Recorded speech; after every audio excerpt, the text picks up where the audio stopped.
so excited to have you on this episode of a Superwoman Handbook. It is a total full circle moment in an unexpected way because our guest today, Peyton Hoffman, is a two-time published author with her third book on the way and her podcast about to drop.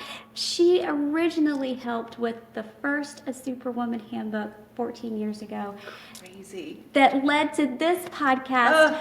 And oh my gosh, so to just have her here as our first live guest, which I never expected to have live guests. So Peyton, welcome. I am just so excited to have you. Thank you so much for having me. This is so exciting. And like you said, it's so full circle to even talk to you and hear you say, do you remember Superwoman Handbook? And I'm like, yes, from 14, 15 years ago. And that it's happening now and it's taken the form of a podcast, which is so cool and so amazing. So I'm just so excited for you. And I just am so proud of you. So to have known you for so long and to kind of get a chance to sit down with you in this type of format is just so fun. So thanks for having me. Thank you for coming and to have you be a part of this journey, because you and all my friends from back in the day were the ones who originally helped me write a Superwoman Handbook, because it was for myself a guide that I needed. Right. And I think ultimately what kind of also, you kind of wrote your own Superwoman Handbook. It's honestly, we write what we need. Yes. I mean, I think that's really when you're living into like your purpose and your calling, is you write, the best things come out of something you say, okay, I need this and I don't see it in the world.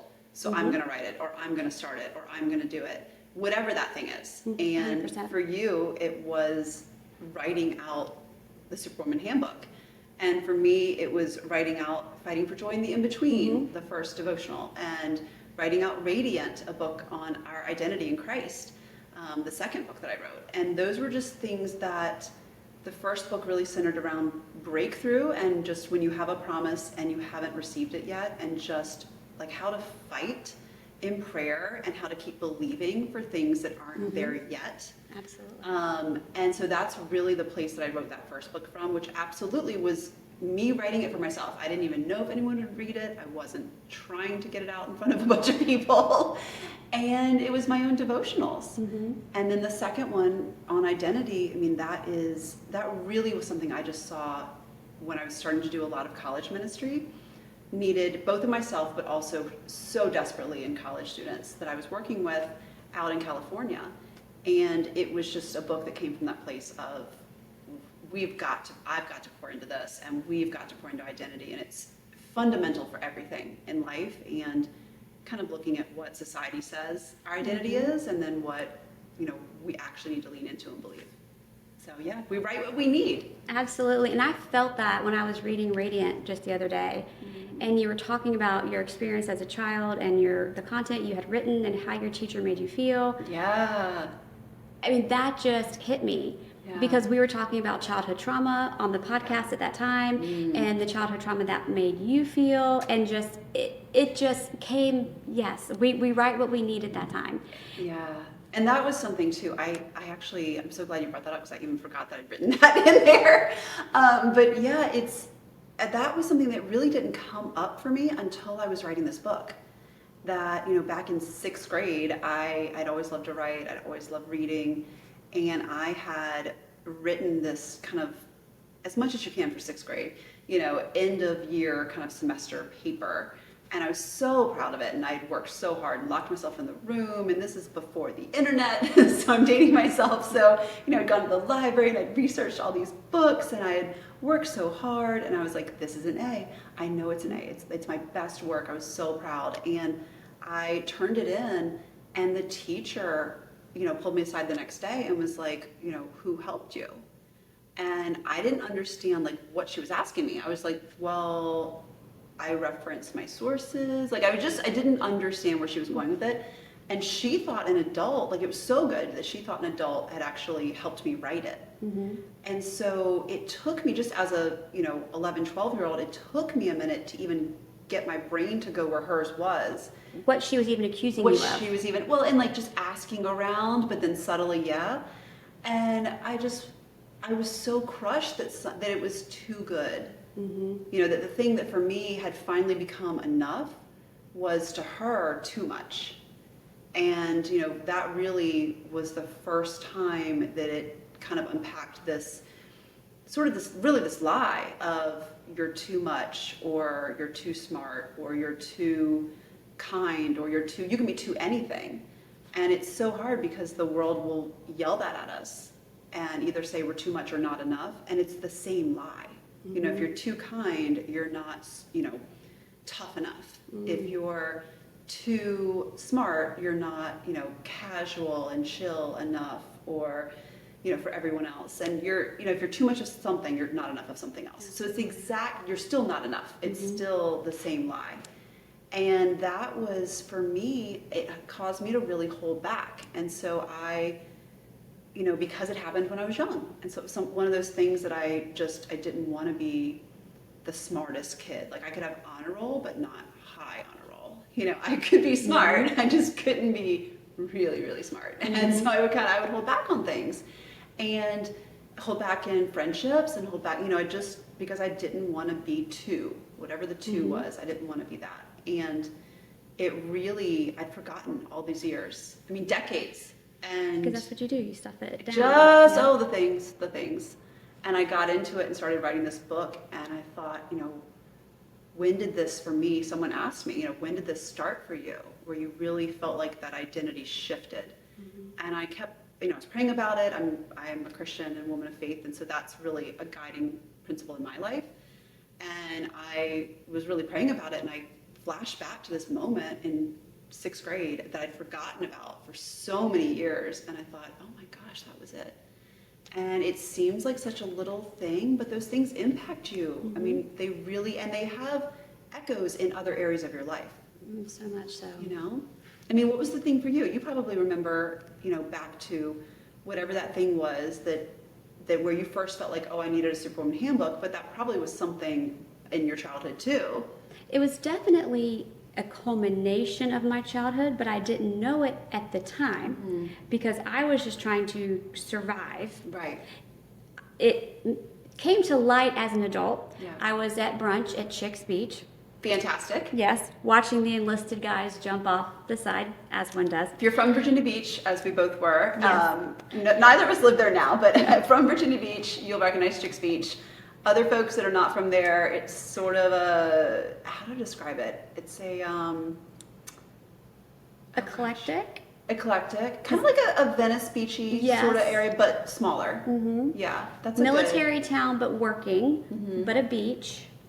Yes, Venice is a good way to actually kind of put that. I love that. Yeah, kind of a Venice Beach vibe. I mean, I love that. Now as someone in California, I can make that comparison. Trans-coastal, is that the name for you? Now that Bi-coastal, yeah, okay. Back and forth. Okay. So I knew there was a term, and I knew I would get it wrong. Whichever one I chose would be the other one. It's close. So now that you've lived in both, and so we'd been out the night before because we were in that era of our life, and we come to brunch with Bloody Marys, because that's why we like to go there. Of course. Wearing half of what we'd worn the night before. As one does. And I had on sunglasses, and I'm just like, just get me through this brunch. Just Lord, take me now. Like, I'll never do this again until next Saturday. And then I will do it again. And then it will be better, though, because I will do one shot less than I did. And so one of our friends didn't come, one of our really dear friends. Mm-hmm. And I knew that I had a pretty heart-to-heart conversation with her at some point the night before. Oh. I remembered pieces of it, but I remembered more the feeling of the conversation. And I had told her, quite frankly, what I thought about this guy she was dating. Mm. And I knew it hadn't gone well because it wasn't what she wanted to hear. Gotcha. But I knew I had been honest with her about how I felt. And so when she didn't come to brunch, I thought, oh gosh, I've really hurt her feelings. Yeah. I've hurt our friendship. I should have just kept quiet. Wow. I should have just let her make her own choices. I should have just let life on life's terms handle this. Why'd I open my big fat mouth? And my girlfriend that I shared this with, she says, it's not all about you. Maybe she didn't come to brunch because she didn't want to come to brunch. Yeah. Maybe it had nothing to do with what you said last night. Wow. Maybe she wasn't feeling well. Yes, exactly. And it just, I could have felt a brick wall hit me. Wow. It had nothing to do with me because I took ownership of everything. Anything that went wrong around me, anything that was broken, anything that had to be fixed, it was my fault or my job to fix it. Yep. And so if she didn't come to brunch, it was because I had done something What wrong. did I do? So I had to fix it. That was the most freeing moment. And so then that's when the real work started. Oh, yeah. That's when I started replaying everything in my mind, that all the shame, all the guilt I was carrying for all these things, was that mine to carry? Was that mine? Did I really need to have ownership of that? And then it changed how I handled it moving forward. And now sometimes I gave myself a hall pass when I didn't need to. Yeah. And so that's when we have to Go have back, take some accountability. Yes, that's when we have to have Accountability good is friends. key. I have to be like, she didn't come to brunch and had nothing to do with me. Never mind the fact that I just laid it. No, that was my fault. But so that's when the real, accountability comes in. But yeah, it was a very freeing moment. What a moment to just unpack. I mean, I can just see the dominoes going backwards in your life as you go, well, wait, what about this? What about this? What about this? And wow, Gillian, I've never heard that story. I love that. I love that because really that's where it comes from. I mean, for anyone, and you see, I mean, I have a friend of mine out in LA that started this incredible worship movement, and he started it because, he needed it, and so absolutely.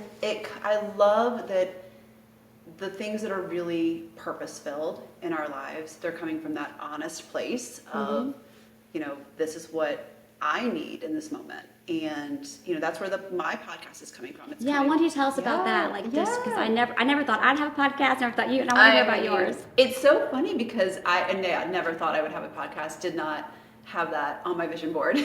So did not have author on the vision board either. So you know what, we're branching off the vision board now. We've gone off the vision board. So, but no, it's called Redefining Possible. Okay. So the Redefining Possible podcast. And really it came from a place where I really was working on breaking off some limiting mindsets that I was in and that I kind of had been in for a long time. And placing limitations on myself, limitations on just what's possible for my life, and then also limitations for me. I realized I was also placing limitations on what God could do in my life. And so all of that, 3 different areas, but all of that really was impacting my world and I've seen incredible things. I mean, I have seen miracles, I have experienced them, I've seen things that just don't make sense. And so it really was a very much kind of a convicting moment for me to realize, I still have as much as I've seen, I still had these limiting mindsets. And so I really wanted to start a conversation around that and, sit with folks and say, okay, what was, if you could name one thing, what was the impossible thing of your life? And so far, that has become possible. And so for some people, that might be a career, it might be marriage, it might be family. What was that impossible thing? And when it became possible, when it happened, how did that shift your mindset of what you believe to be true about yourself, just even possible for your life, and what did you believe to be possible that God could do in your life? Because we really put limitations in areas that we don't recognize. So that's where it started, that's where it came from, and it is going to be on video and audio, so all the different things. But it's not, I would say it's not out yet, but it is coming very soon, and it's exciting just to hear these stories. I mean, there's people that have incredible just medical stories, healing stories, career stories, marriage stories after spouses have passed away. I mean, there's just all kinds of things that you hear. I mean, things outside of my life and outside of my experience that have become possible that you kind of go, it just increases our faith in what's possible for our lives. I mean, that's really where it came from is, okay, well, what if we believed for more? What if we actually thought, what if we believed things could be wonderful? What if we believed that things could be more and better than what we've seen? As good as we've seen it, what if we believed it actually could be more? And then, sometimes we just need to hear from others what that looks like and what is possible so we know what we can believe for. Yeah, to know that it's okay to dream that. Yeah. You're not cray-cray. And that it happens. Yeah. I tell you, when I was reading your book, I kind of felt like you punched me in the gut a little bit, and I was like, okay, girl, okay, I feel you. Message received. Which part? When you said that when we doubt ourselves and when we don't live up to the life that we're supposed to, we're kind of giving God the bird. Yeah. And I was like, I feel you. So do you want to kind of, how did you arrive? That's a, and Peyton says it so much better in her book. I was like, I don't think I wrote "We're giving God the bird." I mean, she says it so much better. But when I'm reading it, and honestly, and I took it as, yes, I need to, because I was kind of having some doubts about, I'm not an author, I'm not a podcaster, I'm not an AI developer. I'm doing so many things that are outside my comfort zone. Do I need to keep doing those? And that gave me, yes, like I am flipping God the bird if I don't keep doing this, because I've been put in this place, in this time. You said it so much better. So kind of walk us through how you arrived at that. Yeah, I mean, it's the concept, and I was actually thinking about this today. It's really just that understanding that if you needed to be born differently, you would have been born differently. I mean, if God needed you to be taller, creative in a different way, artistic versus writing, whatever, like, God is big enough to be God to make you that way. So it was, for me, it was just in the terms of identity, understanding, well, wait a minute, okay, the things that I'm naturally gifted in, writing, speaking, whatever those things are, communication, it's okay to be gifted in that way. Like, that's actually what's needed to fulfill the destiny that is on my life. And, if we don't lean into that, if we fight it, because I did fight my natural giftings and I would just say strengths probably. I did fight that for a long time because I wanted to really kind of shore up all my weaknesses, and instead of just leaning into my strengths and being like, it's okay that this is where my strengths are. And that's actually saying more about the trajectory of my life than trying to spend a ton of time, now, yes, you want to heal and you want to, work on your weaknesses, but you don't want to spend all your time there, because then you're actually avoiding the things you're called to do. So, from that, I believe there is absolutely like a unique destiny on each of our lives. We've been made uniquely, specifically for this time. If you and I needed to be born in the Oregon Trail days, we would have been born. Thank you, Jesus, that we were not. But we would have been. I mean, we would have struggled so much. Oh no, it would have been such a struggle. It would have been. We played Oregon Trail on the computer. For those of you who are children of the 80s, that was our life. Say, everyone listening of a certain age is like, what are they talking about? If you were kids of the 80s, I think it's making a comeback. I'm really excited about that. So if you were kids of the 80s, we played Oregon Trail. That is a reference to really pioneer days, and Gillian and I both were definitely not born for that. So, but if we needed to be, we would have been. And I think that's what's so great, is that instead of fighting the time we were born, the family we were born into, even the city, the country, the natural strengths that we each are given, whatever those may be, instead of just fighting that, we're actually fighting these things that God's trying to give us and the destiny he's trying to, and we're basically saying, hey, I don't like what you've created, and which is rebellion. And we're basically saying, hey, like, you didn't do a good job, God, so I'm going to go do something else, and I'm going to go, and we do that. I mean, as humans, we absolutely, all of us do that, but it's more of an awareness of that and being like, okay, you know what, instead of just fighting this, let's look at why why was I made 5'7", and why was I born in Virginia? Why am I now in LA? Why all these things about my life, the experiences, the relationships that I've had. And I mean, I can look back now at everything, every piece of my life, and see how it's been redeemed. And it is incredible. I mean, there are even the painful things that I've been through, especially the painful things I've been through, are actually things that I now am able to go and heal other women in. And that's a miracle in itself, just that is the impact that I can see. And so it's not that I don't believe that God wanted those bad things to happen to me, but he's used it to be able to be the vessel that I'm able to reach other women through, to bring healing to their lives and breakthrough and redemption. And so if I were to just sit around and waste that, you know, that would be living short of this beautiful story that the Lord's written out for me. So that's really how I look at it, is really there's, you know, look at every piece of your life, look at your strengths, look at how you were created, why you're alive now versus a different time. And there's reasons for it, and it's strategic. Like, God is so strategic. And he's so detail oriented. So you get into that and you're like, there's a reason for all of this. And if I don't learn what that is, if I don't lean into that through prayer and journaling and just spending time with God, and if I don't actually just open my eyes to the world around me to understand, oh, there's a reason that I'm here at this moment in this time.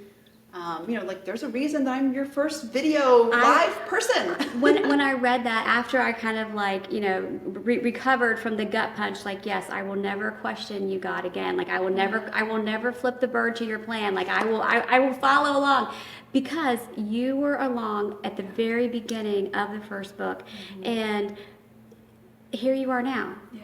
At the start of this chapter, living on another coast. Yes, we've remained friends. Yes, we've communicated, but I haven't seen you. Oh, how many years?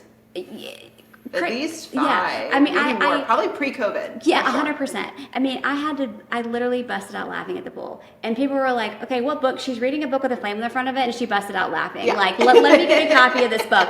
But I had to laugh, and I was like, "Okay, you wanted Peyton there at the beginning," and then I remembered when the sample books arrived, the UPS had been late.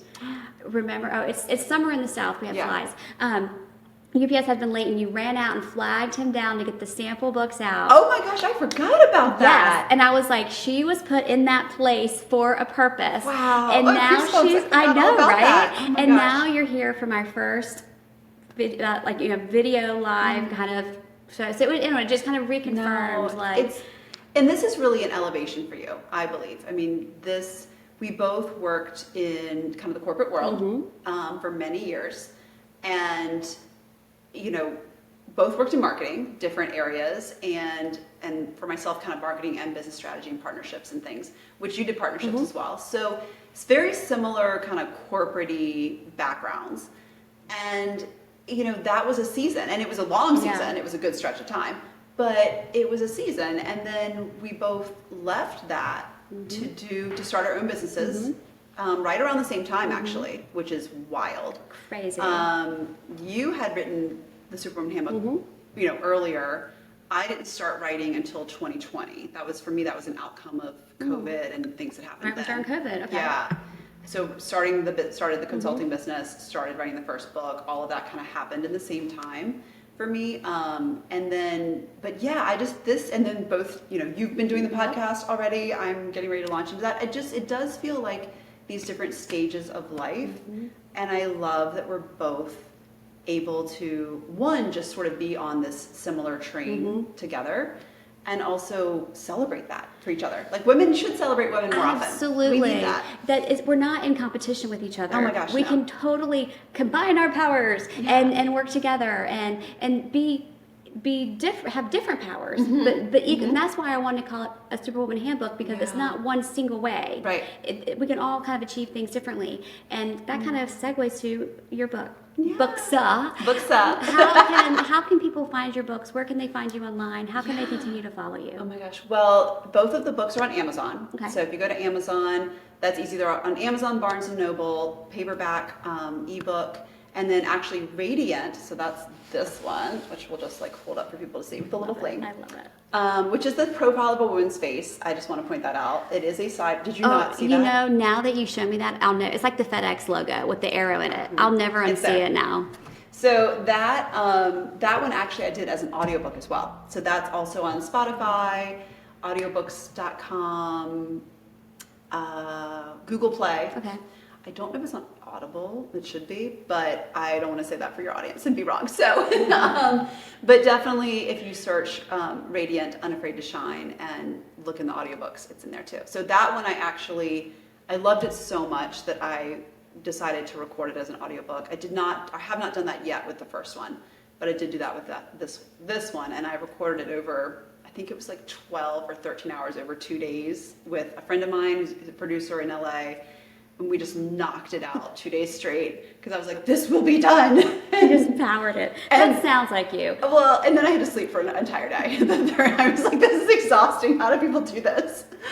And I don't think they try to power out 12 hours of audio in 2 days. So I do not recommend that. That was a lot. It was a lot. It might have even been more than that, but I think it's about 4.5 to 5 hours, actually edited down and everything. But it's the whole book. And then this one has declarations in the back because I really believe in the power of speaking truth over ourselves. Mm-hmm. So I went through the Bible and took everything that had to deal with being a light, being a carrier of the light, our identity in Christ, from Genesis to Revelation, at least everything I could find. Yeah. So I don't know if it's all encompassing, but it's substantial. And then rewrote everything as, a first person statement. So either I am this, or God is doing this for me, so everything is written in first person with the verse to reference so people can flip back and say, oh yeah, like there it is. So that's what I really loved about this, was it really took the format of a workbook, which is very much, I'm actionable. I'm not going to sit there and just pat you on the back and go, now, it'll be okay. There, cry it out. Like, I want actionable steps. Like that's like just the, And so I liked how you had like the journaling part in the back to actually self-reflect and write. I loved that because it's not just, I read this really fluffy thing that made me feel really good and yay, no, I really liked how you put that action in there. Thank you. I mean, I am a natural encourager, so there is encouragement in there, but I also am one of those people that's just like, look, if I write something and it doesn't help someone, it doesn't matter. So, I really was writing that, and like I said, I started out writing it for me. Yep. Just saying, okay, what would help me? And at the end of each chapter, there are questions to reflect on. People can, journal on their own. And then there's a prayer that I've written out. So you don't have to think about, what do I pray? How do I pray through this? And then in the back, there's the declarations to speak out loud, because if you don't take action, nothing changes. So true. And so that's really where it came from, this, okay, I know that the concept is identity overarching, and the different parts of it going from, what's the false identity, what are the things the world says, into what does it mean to be radiant, like what does that even mean? And then, what's the light that we look at for other people? I have a chapter called Fool's Gold, because not everything that glitters is gold. And, that came from like this old rhyme when I was a brownie, and, and it just, I started thinking about that, and I was like, well, yeah, not all that glitters is gold. And a lot of what glitters is fool's gold. And that's, social media plays a part in that. And it's tough because we're in a different society today, and what we see, it's not always what's actually authentic. And so that I have a real craving for authenticity and a real just heart for that, and seeking that in people and just in general. So that really came from that place. But yeah, just helping people to navigate, because there is a lot there to unpack. How do you take action and actually see yourself making progress along the way, and know that things are changing and feel that things are changing? So I think there's a lot of power in that statement, and the gratification. Yeah. Seeing the progress. Yeah. When you don't see progress, it's hard to keep going. It's hard. Because you're like, really I'm not making any progress. But if you looked from 30,000 feet, you'd be like, oh, girl, you've made so much progress. Like, what do you mean? Like mowing the grass. It's really easy. Not that I know how to mow the grass. There's a really funny story that I won't tell right now, where I was like vacuuming the grass. But you can see the progress that you're making. So I can completely see that. Now, you also have a nonprofit. I do. Do you want to talk to us about that? I do, sure. The nonprofit came out of a result of the first book. So the first book, Fighting for Joy in the In-Between, like I said, it's something that I wrote from a place of needing breakthrough and having promises, and just saying, how do I battle for that? How do I keep believing when I feel like everything's just falling apart? What do I need to tear down that I have been believing? What do I need to build up in myself? And it really is from Ecclesiastes 3, like a time for joy, a time for war, a time to tear down, a time to build up, a time for war, a time for peace, a time for joy, a time for dancing. So those are the 5 sections that are in, and I wrote all of Ecclesiastes 3 kind of in the beginning, but those are the 5 sections of the book. And then from that, I put it out thinking no one beyond my group. I was doing this email, so it's during COVID, doing an email thread with, there were 7 of us total, 7 women, and we had started sending each other just Bible verses. They are all older and wiser than me and wonderful. Some married, some not, but some have families, some don't, and it just this wonderful, beautiful group of women. And we had started saying each other stories and verses and encouragements, and everybody had a different day. And so I had Fridays. And so Fridays are kind of like, it's the end of the week. We should be encouraging, and we should, And after about 8 months, we just were emailing each other. No big deal. I get this conversation from one of the women that was like, you need to put these in a book. And I was like, absolutely not. Nobody's going to read this but you. That is hysterical. That is just the craziest idea. And, kind of let it go. And then a few months later, more of them came and they're like, you need to put this in a book. So I put it into a book, honestly, for these women. And when it came out, the book started going into places that I didn't have any connections to. So it just, women were passing it on. It was like churches were doing Bible studies on it. And it just crazy. Like in other states all around the country, it was going into specifically organizations that would rescue women from human trafficking. And I didn't have, that's not a part of my story.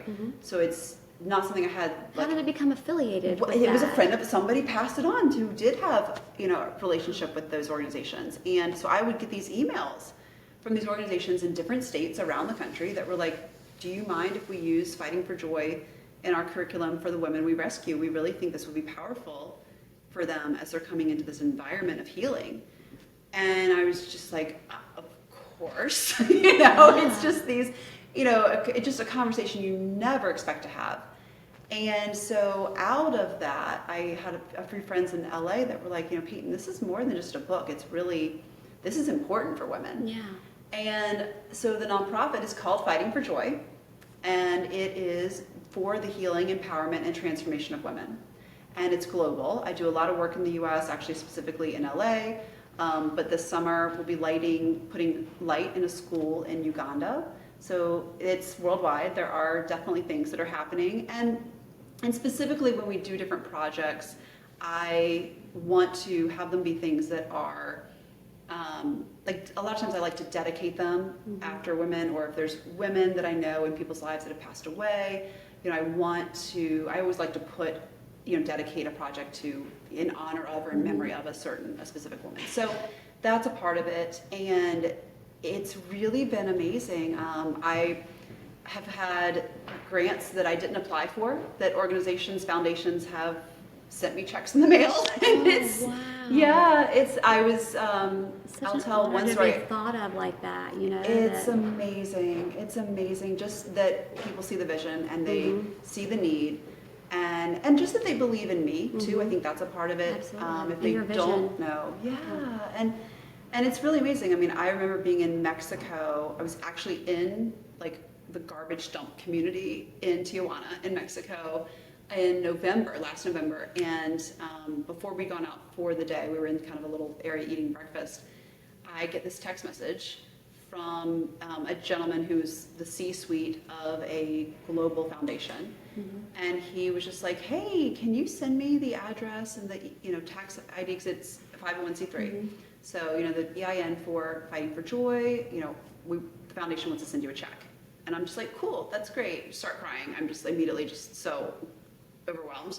And 2 days before Christmas, I go to the PO box and I pick it up, and it's a $10,000 check, which again, I didn't apply for it. I didn't ask for it. It was just something, that's how God works. Like that's, Absolutely. and this is, and I had before I went to Tijuana, I've been praying a lot, and I just was like, Lord, I haven't had a chance to apply for grants like I'm supposed to, and I've just been too busy running these other businesses and doing these things. And so I kind of just was like, is this really the right thing for the right time? And I was praying about it, and I was like, look, if I'm not supposed to do this, it's okay. Like I'll lay it down. I don't mind. I understand. Like I'm not going to grip it too tight.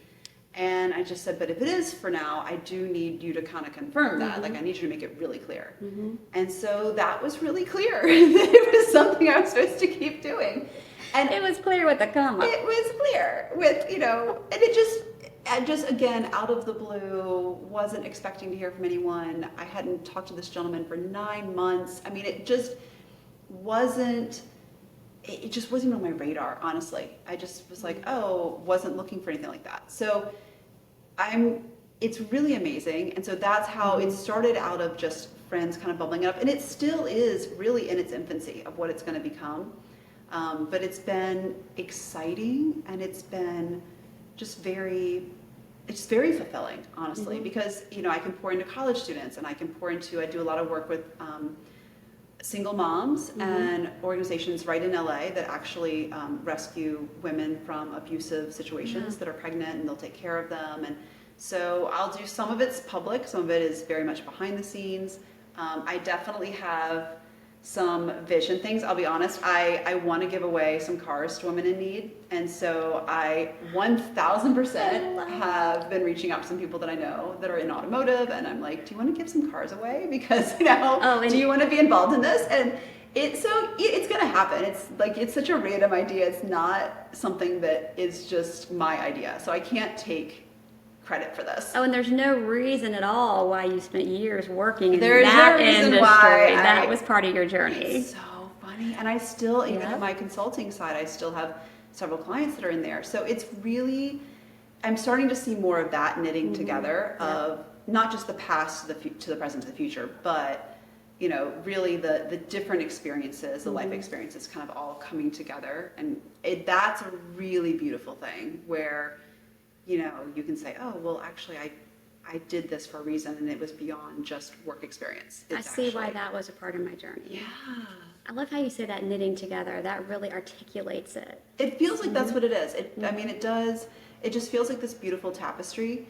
And I was praying over a woman actually during worship night a few months ago, and actually what I saw was like torn pieces of a tapestry that she'd been trying to duct tape together. And I was like, you're trying to duct tape together what God has to sew together. And that was a word I have for her, but it's something that I remember for myself of like, where am I trying to duct tape or scotch tape things together that actually I need to let God knit together and sew together, because that's the only way it'll stay. And so when I see things like life or even relationships, friendships, family, any of that, I'll see things and I'm like, okay, I have to also take my hands off of it and hold it really loosely, but also be like, okay, what am I trying to duct tape that God needs to sew? It's a different process, and it's going to look different, it's going to feel different, but it's going to be a stronger result. And so what do I need to stop throwing duct tape on that 100%. Like duct tape doesn't stick to tapestry. Like it doesn't, it peels right off. So true. So it's strong, but it doesn't hold something like that. And so that for me, just in that of the sewing, I keep reminding myself, this is a sewing, this is a knitting. It's not a tape it and fix it, type of situation. I always have a huge breakthrough every time I do a podcast. I mean, and that is. Was that your moment? Yeah, that was. I could see that. I was like, maybe that's why I was supposed to share it. Yeah, that was, my heart just went like right when, Well, and that's actually, I don't think I've even told that story. So that was just that, Chili, that was for you. Like if that was. That was 100% what I needed to hear. Yeah. Forget everyone else. That's what I needed. Well, and it's true, but as women, we're nurturers, and men are natural fixers. We know that. And we need to let them do that. Yeah. So as women who are more on the independent side. I've learned that the hard way. Yeah. I need to let men open the pickle jar and feel needed. But it's so good. It's good for us too. It's like actually being hyper independent is really, it's a trauma response. Like that's actually not healthy. So true. So kind of backing, and I've had, as someone who's had to unlearn a lot of that, that is really beautiful. And also kind of saying, okay, what am I trying to, fix with tape that actually the only way to fix it is to sew it. And piece by piece, by tiny by little piece, it's not like a one and done tape situation, because that's going to come off and it's going to fall apart again. So it's really, I think the knitting and the sewing is much more the actual process of our lives. And we live in an instant gratification society. So we want to just throw some tape on it and call it a day and be like, it's fixed, everything's good. Thanks so much, life, you know. Versus the time. That's time. And that's a journey too. It's a big journey, and it's little by little. Whereas Scotch tape, you throw it over the whole thing, and you're like, oh, it's fixed, it's great, and So it's true. not at all. It's, you know, because especially if trust has been broken, if and assuming this is like a healthy relationship to restore, you know, it's safe to restore it, because not everything is. Then assuming that, then obviously, you know, it takes little by little to do that. It's not something that is just, you know, one day all of it's back, or one day it's better than it was. That takes time to rebuild. And it's rebuilt in increments, and that's a process we don't like. We don't like that. We want instant. We are like a drive-through microwave society. Like, absolutely. I mean, you know this, but for your listeners, I've been staying with my niece and nephew, and I have a 10-year-old niece and a 5-year-old nephew. Is she 10? Oh, she's 10. She just turned 10. They just turned 10 and 5. Oh my gosh. So, but I will tell you what. The 10-year-old, now that she's a little bit older, she's less in the like immediate, but that 5-year-old is in the immediate right now, all the time, right now. If you say something, you better be ready to do it right then, because, you know, there's still a very little understanding of time. And so I think a lot of times it just makes me laugh anytime I spend time with them, because I'm thinking, oh, this must be how God sees me. Like, I sit here and the Lord's like, you're being that 5-year-old right now. Like, what is this? I want it now. Like, I want it now. And, you know, or yesterday would be fine. I'll take 100%. yesterday. Yeah, You know? Absolutely. Tomorrow at 6 a.m. Tomorrow feels really far away. Yeah. And the thing that I love about that too is that the uncomfortable is really the shaping of our character. Wow. And so, you know, when we need to be uncomfortable, and I'll give you an example about that too. So right now I'm living in LA, and I'm in like an in-between place. My place that I've been in for 4.5 years, they sold the building. It was beautiful. I loved it. And, you know, leading up to that, I kept seeing this vision of the middle part of an hourglass that's real small, and then the bottom part that's real big. And I felt the Lord kept saying to me, we're going small to go large. You know, it's going to be a squeeze. You're going to be a little uncomfortable, which are words we never want to hear. No. Unless we're getting into a beautiful dress that makes us look like $1 million. Then you're like, I will do the squeeze and I will be uncomfortable because... As much as I need to be. Right. But I was just like, this was not that. No, this was not that. And I was just like, okay, what, that's a little scary. You know, those are words that, you know, I don't know if you really want to hear God say that to you. So, and then, you know, but we're passing through and, you know, you've got to get to the other side. And I've been looking at these beautiful luxury places because I'd been in a beautiful luxury place and just had no peace on any of them. And I didn't know why. And I was like, why don't I have peace on this? And, you know, really, when I was praying about it and journaling, I felt the Lord say, you know, this is not the time to go to one of those luxury places, because if you do, you'll stay longer than you're meant to stay. And this specifically, I had to go to a place physically, like an actual apartment, you know, where I was uncomfortable, because otherwise I would not leave. And I was meant to only pass through. It was meant to be an in-between. And so, you know, it's on us to ask those questions and be like, well, wait a minute, why don't I have peace on this? Like, this looks good. What's wrong with this? And it's like, it's not that it was bad. It wasn't. It's just that if I went there, I would never go to the next place. I would be delaying for myself the next place that God was taking me to. So, yeah. So when I realized that, I was like, okay, I need to it's okay. But the third night I was in the little apartment that I'm in now, which I call the perfectly imperfect apartment. And it's wonderful. It's the perfect place for the season. I love it. But the third night, I managed to break both the washer and the dryer in the same night. And so I'm like wringing my clothes. Oh, it was a whole thing. And were you like swinging a sledgehammer around? You know, apparently the washer was already slightly broken, and I just broke it all the way. So I don't know. But then everything was too wet, and I put it in the dryer, and then the dryer malfunctioned. So, you know, it's just lessons. I do know how to do laundry. There goes the patience. There goes the instant gratification. You wanted the dry clothes. I was like, I need dry clothes. This is not going to work.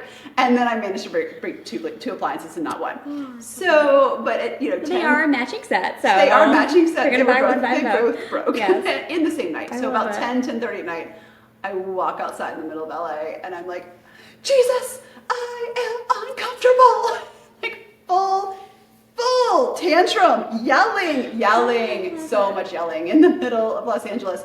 And the first thing that came back to me was that, like, that image of the middle of the hourglass at the bottom, and the Lord being like, it's gonna be a squeeze, you're gonna be a little uncomfortable. And I was like, okay, you did tell me, but you didn't say this. This is still not okay. This is not, I didn't have any insight into we're breaking the washer and the dryer together on the third night we're here. And I full on had like a 2-year-old temper tantrum. And then I was like, okay, I'm going to go inside now because everyone in Los Angeles just heard that. But you have to be willing to lay into that and say, okay, this is a season of growth. It's a season where I'm being stretched. It's going to be uncomfortable. You know, and even doing wonderful things like doing a podcast, getting the book out there for you, like those are stretches. There's moments of really uncomfortable, but that's how we get better. That's how we grow. It's, you know, and that's we all have to have that, and we hate that. You know, we want to avoid it. We don't want the uncomfortable. Oh my gosh, I have loved having you because I know you have a time constraint, and I am good. just You're so grateful to have you, and I love that it just happened. I so didn't amazing. plan it. It happened because it was supposed to happen. So And we'll put all of the content in the show notes so folks can find your websites and your books. But walk us through it one more time. Okay. Your books, where we can find your books, Yes. and your So nonprofit. the books are both on Amazon, Barnes and Noble. I'm sure they're in a bunch of places, actually, to be honest. Paperback and ebook, and then the audiobook of Radiant is on Spotify, Google Play, audiobooks.com, so kind of anywhere that audiobooks can be found. And then the Fighting for Joy nonprofit is fightingforjoy.org, so O-R-G, so very, very simple. It is a 501c3. If anyone wants to get involved, they can there is an email there. Perfect. They can reach out to me. Would love any ideas and all ideas. And they can hang out with you. They can hang out with me. We can hang out. You know, if they want to donate, it is tax exempt, so they're welcome to donate right on the website. And I do want to, so for your readers, I do have a little special thing. I do want to give away a copy. I love this. I love when my guests bring gifts. That's the goal. Always. It's like a hostess gift. It's like when you come to someone's house, you bring like a little tea towel. I love this. Well, it's like everyone should do this. This is so fun. I love it. So I do want to give away a copy of Radiant. I'm actually going to sign the inside cover for this person and just write whatever words the Lord puts on my heart for them. So so they'll get something that is special and unique and, you know, just like them. That's so sweet. Yeah. That's so So it just was on my heart to do that. So I'm excited to do that for you and can't wait to just hear about that. And I'm so excited for you. Thank you for having me. I have loved being here and love seeing you always. Oh, and one more time, the name of your podcast. Oh, yes. Just gonna drop Redefining Possible. Redefining Possible. Yes. It is. You can start to follow it on Instagram. I'm still putting up everything. I love it. But it is Redefining Possible Podcast is the Instagram handle. And it'll also be up on YouTube, obviously. Perfect. So not out yet, but if people want to just jump on it and start to follow, absolutely more than welcome to. And then they'll get all the updates and everything. So.